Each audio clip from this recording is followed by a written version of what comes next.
Santiago Montegrotto, Monselice, Rovigo, Ferrara, San Pietro in Casale.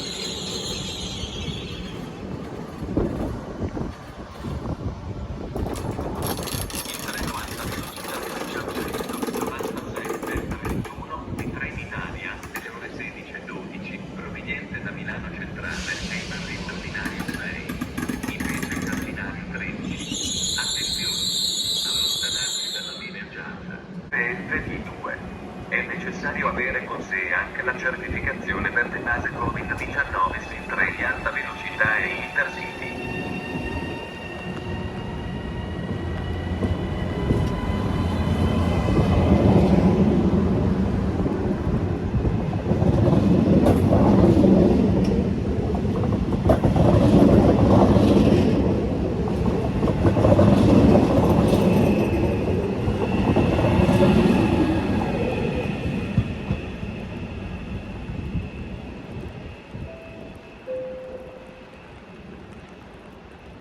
Il treno alta velocità Frecciargento, 97-48 di Trenitalia, delle ore 16. Annuncio ritardo. Il treno Italo alta velocità 89-87 delle ore 17:03 proveniente da Milano Centrale arriverà con un ritardo previsto di 15 minuti. Diversamente da quanto già annunciato. Per dargli comunque il mantello tra le stazioni di Casezzano del Garda Sirmione e di Peschiera del Garda.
Attenzione!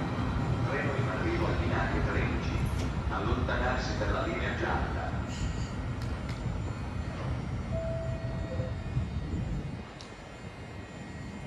Annuncio ritardo. Il treno alta velocità Frecciargento dirige scenari con 6